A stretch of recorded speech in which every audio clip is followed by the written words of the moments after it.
haven't seen them yet, so should be pretty fun. Hopefully they used a picture where I'm not sticking my tongue out. I know I make it really hard on them. Yeah, I've seen that with other cards too. Yeah, other players as well. Yeah, people will comment on like the graphics and stuff on Instagram and be like, "Can you just use a picture where she's not sticking her tongue out?" Like they don't exist. Right. That's just what I do.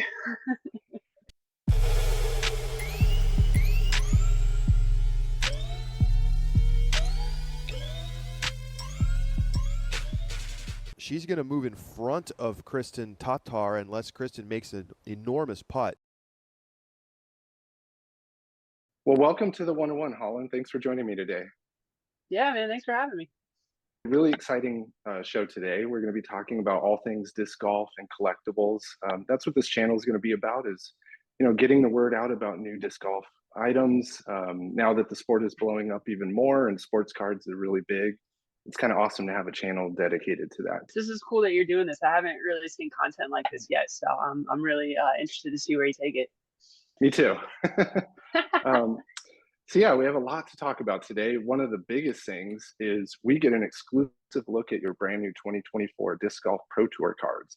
These are going to be in the set that's going to be released in March of 24.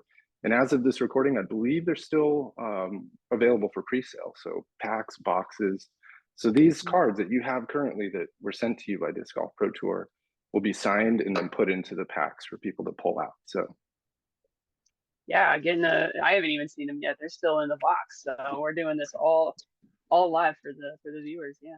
Yeah, I'll put a link in the description below as well, so people know where to go for them. Cool. So should we go ahead and break in? Yeah, let's go ahead and open them. If we're ever questioning the authenticity of these signatures, we're proving it right here. That's it, right?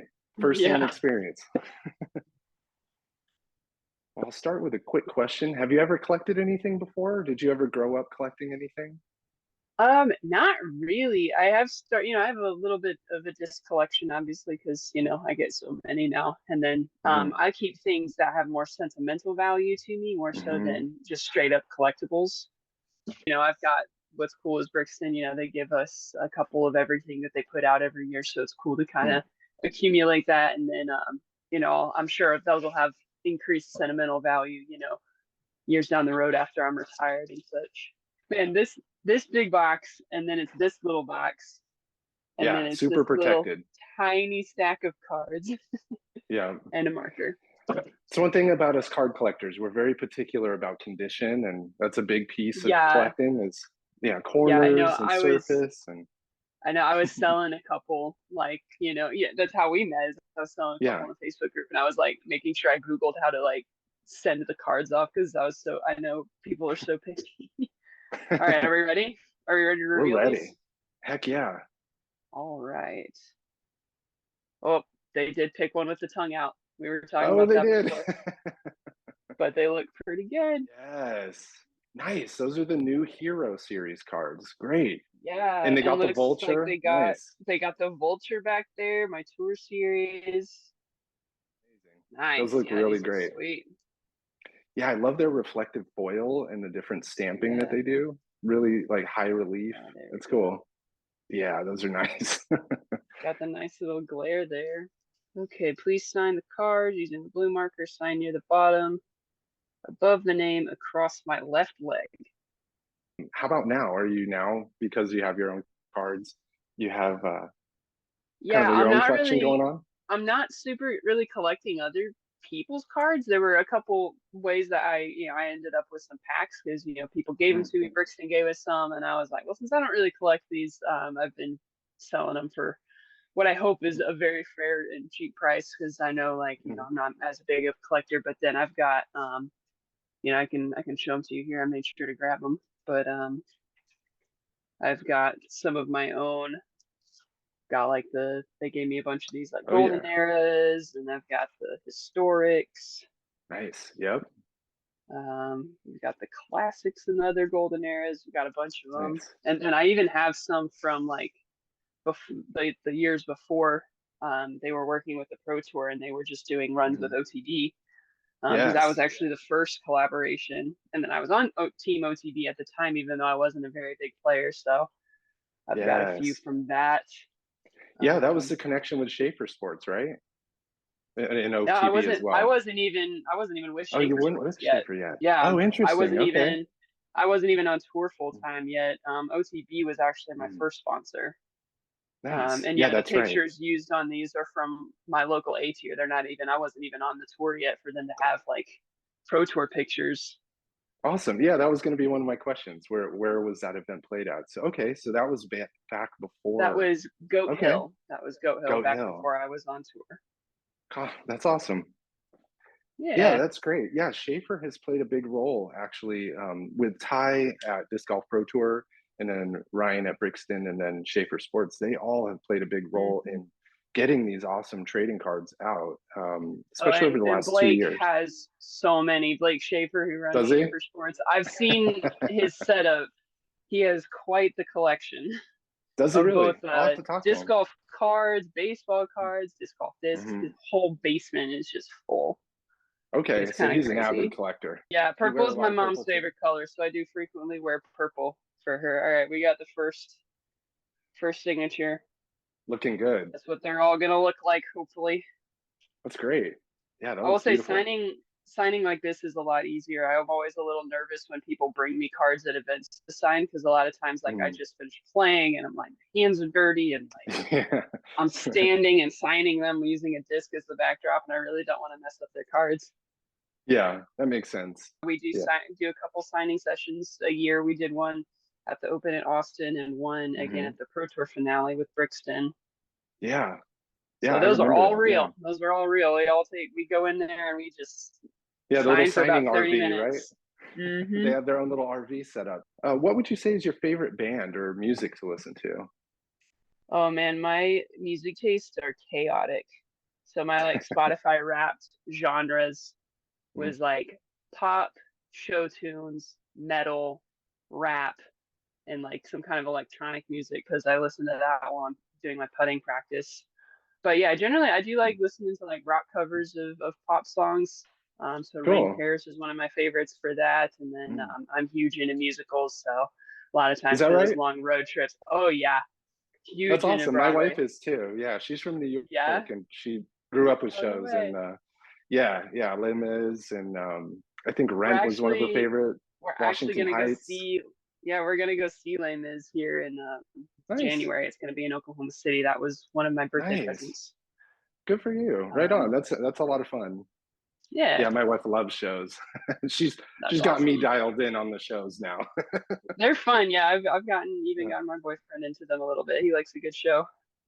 You're originally from Texas, right? Now you live in Oklahoma. Correct. Kind Nice. of. What other? I claim both because like we're on the Yeah, road so much, It's more just like I where can I bet. get stuff mailed to? So it's wherever my family is. Any other states you've lived in? I think California, right? Yeah, I lived in California for 4 years. So I moved out there Hmm. after graduating college because all Mm-hmm. of the entry level jobs in Dallas at the time required you to have 5 years experience. Mm-hmm. So the one thing I was able to find was like an internship out in Irvine. Then after Yeah, the internship was up, I ended up going to work for a different company in the same area and stayed there for about 4 years. I was that's a great. process engineer for a medical device company. That's a big transition. Yeah, very different lifestyle. And honestly, that was the scary thing was like, do I go give up the really like, potentially high paying career that's going to be very, very steady to go do this thing that I had only picked up a couple of years before and sounded a You made the little, right and choice. I know, I think You made everyone the thought right I was a choice. little crazy at the time, but now to see it, working out and I'm making, at least as much as I was as an engineer. So, and then having a whole lot more fun. Any siblings? Do you have any brothers or sisters? Nope, I am an only child. That's like my wife too. Same thing. Yeah, it sounds like your wife and I would be friends. I could see that. Yeah, Yeah, I could definitely only see that. child. Go to some shows together. She can come Yeah. hang with me and Ella and Raven. We Heck yeah. usually make a point. We make a point to go see a couple shows when we're able to. We saw Hamilton during DDO Yes. week. We Went saw down to Hamilton too. That Wichita. was amazing. Yeah. Yeah. What's your favorite non-disc golf related thing to do aside from shows? Let's see. We're pretty into board games over here. We've Nice. actually got a pretty sizable. There's a collection we Mm. have, although technically it's my boyfriend's collection. Because Shared he's the one collection. who like I think for him, researching the games, buying the games, learning the games is the really, really fun part. And then for me is playing the games multiple times and kind of mastering the games is the fun part. But yeah, we have a huge board game collection that we bring on the road, and then an even bigger one that's in our storage unit, and we'll like, swap games out. Do you like scary movies? I'm fine with scary movies. I generally don't like seek them out myself, but if like someone wants to watch them, I'm down. Yeah, it's usually either some kind of like action sci-fi kind of thing or like a comedy. Yeah. What is your plans as far as Europe? Do you plan on playing Europe in 24? Probably not in 2024, but we just found out today that Worlds is going to be out in That's Finland. right. So I'm That's like, right. okay, I guess I gotta go figure out my passport or something because you can't miss Worlds. Right, I know. When that announced today, I'm like, I can I'm miss definitely one gonna ask. major, but yeah, it's like I can maybe Not miss one Worlds. major, but yeah, you can't miss Worlds. So This year or 25. If you take it in Europe, that'd be amazing too. What was so wild is this year and last year was the same top 5 in FPO. Right, We were I just saw rearranged that. a little bit. Yeah. I saw that, and I was like, me and Kristen just stayed in the same spots, but the same top 5. I just thought that was crazy. It's funny, we've got so many new players coming up who are getting good, but then to hear everyone else talk about it, it sounds like, we're all terrible and Kristen's the only one who knows how to play. I don't think so. I mean, no. I mean, you gotta bear in mind, like people like me and Ella, we've only been playing 4 years. So it's like that improvement year to year. There's still so much room. Back to Wisconsin for US Women's. I think that'll be really fun. I like that that's going to mean our majors are all like spread out a little bit more because I feel like this next year they're all going to be so like packed together. Yeah, the scheduling this year was a little interesting. It's all the Champions Cup bounce around, and I know. I was like, wait, we're going where? It's like, oh, you're changing the weekend. Like, glad I didn't reserve anything yet. Right. Yeah. I can imagine that. I mean, with your schedule and how far out you have to kind of know where you're at, and then all the travel time and practice, I'm sure that gets really confusing. I mean, I've got it down pretty good, like my method. I mean, I usually pick out all the campgrounds and get the schedule, like the week-to-week schedule and the travel days figured out now. And then as I'm able to, as the registration and stuff for all the campgrounds opens up, I make all the reservations. And then once we're on the road, it's all set. It's just, check my confirmation number and make sure I have the address for the right place and get there. Because we travel in such a big rig. We have a 37-foot fifth wheel. I can't do like, the van lifers where they're like, yeah, I'll stay wherever. It's like, we got to actually have a plan. Otherwise, we're going to end up paying like a lot of money to stay somewhere. Yeah, you switched that in 23. I remember when you were on Smashbox TV talking about it, I think about a year or so ago, and mentioning getting the newer rig because, I mean, staying in Walmart, parking lots and that kind of stuff, it becomes a little risky and a headache. And yeah, I did the Walmart parking lot one time, and I wasn't a fan. I think hotel parking lots are the way to go. Totally. Yeah. I was like, she's onto it, hide in the back a little. No one's bothering you. Exactly. Well, yeah, you get there at like 9 o'clock at night. Like they don't notice. And, it's not like you're staying there multiple days in a row. But nowadays with the big rig, we just do truck stops. If we've got a longer than 10-hour drive, we just park with all the semis. That's so awesome that Tyler goes on tour with you and that he has a position that allows him to do that. I think that's probably a big bonus to you, having that your person there. That means a lot. Absolutely. And with both of us on tour, we're able to afford a way more comfortable setup. Having the really big RV versus the little tiny camper. And I mean, he's got his full like PC gaming setup. We've got Wi-Fi everywhere we go. It really is just like a studio apartment on wheels. And whenever we're like parked at the next spot, it's like the exact same setup every single time. Which you compare that to like Airbnbs or hotels, which are more expensive and then just like so inconsistent. Sometimes Airbnbs are just awful. Oh, I've heard horror stories from some of the people who do Airbnbs.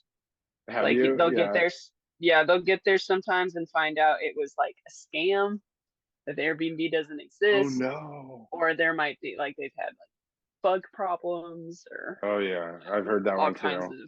I've heard Brody talk about some some Airbnb I'm woes. sure. Yeah. And it's like, and you're paying so much more for it too. I'm just like, I don't Right. know how some people make money while doing the Airbnb life. All right, we've Yeah. got 10. Nice. So the Hero We've got Series 10 is signed complete. cards. It is Awesome. done. They look so great. They really do. I love the vulture, the dead basket in the background, and he's like Yeah. munching on it. Yeah, I've seen a few of the other players' hero cards as well, but yours stuck out to me. I'm like, oh, that's awesome. Yeah, some of them have animals, some of them don't. It's pretty, like Big Money Missy has all the stack of cash and gold, and she's That's such flexing. a cool nickname for her, dude. Yeah. And it's so true Yeah. because like I've played a lot of casual rounds with her, Mhm. and she Yeah. legitimately does not care unless there is money or like some sort of Big big Money title Missy. on the line. Like, yeah, like she, she's so dialed like putting wise and all this stuff in tournaments, but then when we're just playing a casual round, she's like, whatever. It's like the one time I can beat her pretty easily is when it's casual. Just tell her the tournament is casual, right? I know. I'm Just like, change the banner or something. there's no This is money all if you win casual. this. Yeah. Yeah, there's no money for Yeah. this one, so you may as well just chill out. Yeah. The whole Discraft team really has like blown up in the last couple of years. I mean, they've always been a great team, Yeah. but now with you, Missy, Paige Shu, Paige is coming back, and this year Paige is coming back. it's She's gonna be looking better Missy. every time I see her post. So hopefully, Yeah, she gets that trust back on that ankle and she's able to like, plant with the kind of power that she normally does. But yeah. yeah, I I'm mean, excited for her to come Discraft back. they really do a good job of like trying to make sure we can be athletes first.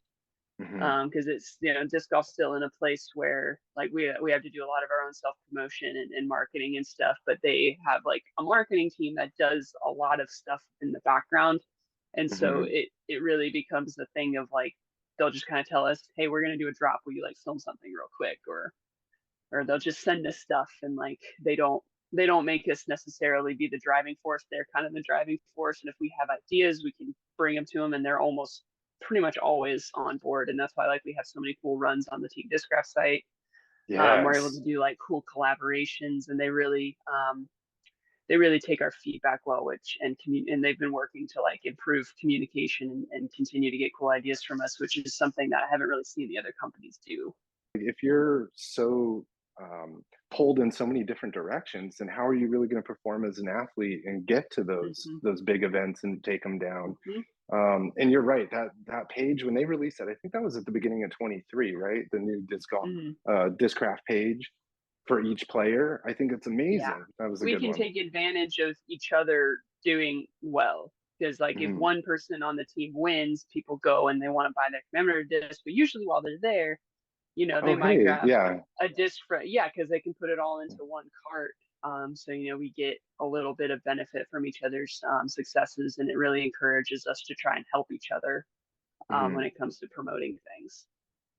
Yeah, and player feedback is really important too. You bring that as a good point. Is you're representing them, but they're also representing you, and to have your feedback as a player really adds that kind of individualism to each disc, each design, each mold. It's important to have that, I think, for the players. Yeah, and then with these cards, same kind of thing. I think in the last, with Disc Golf Pro Tour and Brixton both really stepping up their card game in the last 2 years. Now you're seeing, autograph series. You're seeing the Hero Series. They have all these new parallels that are coming out in this set that just really kind of accentuate each player and give the collectors something more for each player instead of just a base card and what it used to be. So and now there's even one of ones in their sets. Yeah, there are one of ones. Those are the ones that we're very careful with signing. Right. So we're like, all right, this is the only card, don't mess with it. Right. Yeah, that must be nerve-wracking. They do make they'll print 3 of the one of ones, but then they only release 1 of them. So we do have a little wiggle room. They'll have us sign 3, and then I'll pick the one that I think is the prettiest, and then that's the one that ends up in the set. So, and then we've got the for whatever reason it gets damaged, there's another one of one. So they're secret. A backup. Yeah. Low key one of ones.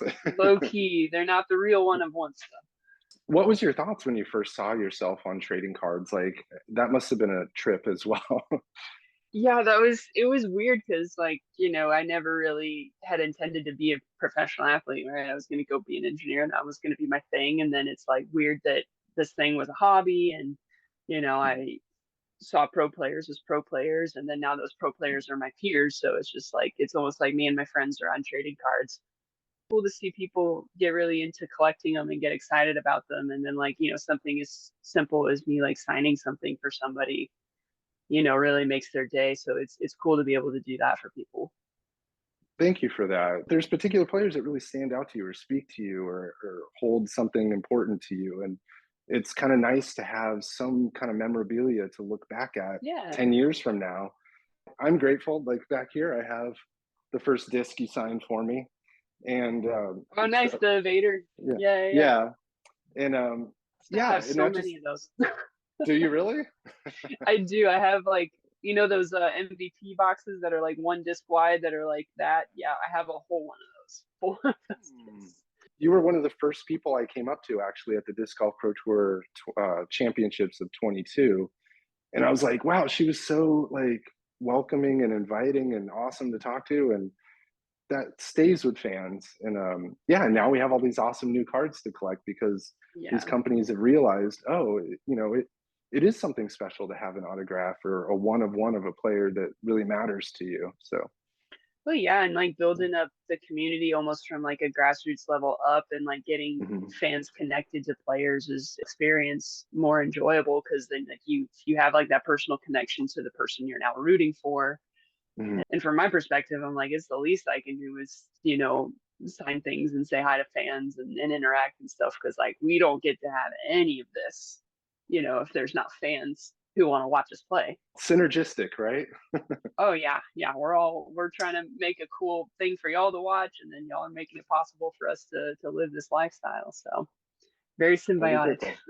Yeah. And you mentioned friends on tour. Check this out. I actually have, I don't know if you could see it well, but the card with you and Ella and Leah, sick, on the same card. So it's the Triple Crown. The Triple Crown. Yep, I remember number that one. 15 and 25. So that was from the first set.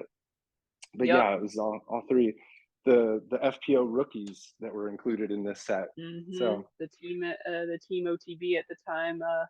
That must be really cool to be able to, make good friends on tour like Ella and then have this experience of not only being really good friends, but also competing and kind of, it seems like you guys kind of play off of your competition sometimes as well. Like when she's doing really hot, you kind of, I can see now you're kind of stepping it up. And then when you're hot, she's kind of stepping it up. Absolutely. You definitely compete hardest against your friends, I think, because you're just like, nah, I'm not gonna let you do that. You know what I mean? Right. Well, I see that with Isaac and Gannon too, right? Like they're just constantly at each other, but they're making each other even better, and it's fun to watch. Well, it's funny with me and Ella because we joke about because we always get mentioned together. You hardly ever hear a media person talk about one without bringing up the other. And we're like, man, it's a good thing we're best friends, or we'd be really irritated with each other.